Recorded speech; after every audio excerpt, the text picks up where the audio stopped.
Let's talk about autistic shutdowns. I like to think of autistic shutdowns as like my brain, my body, and my nervous system completely resetting itself.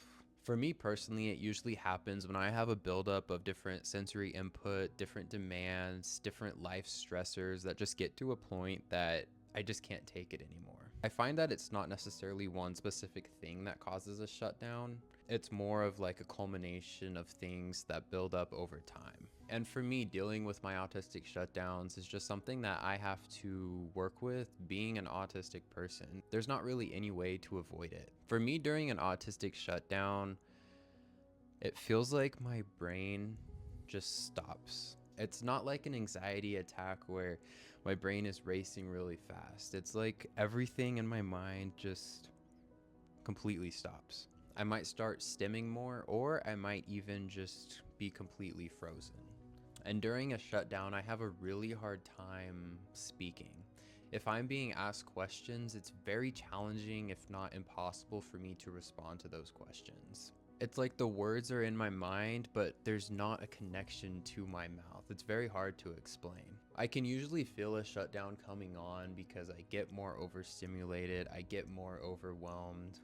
I feel myself start dissociating a little bit. And during a shutdown, I like to just go to a dark room with as little sensory input as possible. One thing that really helps me during a shutdown is having like a weighted blanket on me.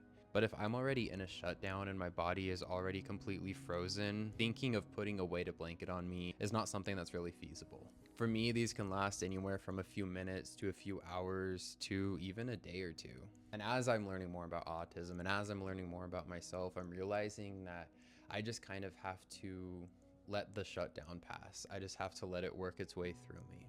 And I guess it's kind of cool in a way that as autistic people, our bodies have this way of resetting. It can be challenging if it happens in public or if it takes away from your daily tasks. I'm not sure how often I experience shutdowns. Now, probably maybe once or twice a month. In the past, it was more frequent. But now when I experience these shutdowns, because I have an understanding of what is actually happening to myself, I sort of just ride the wave.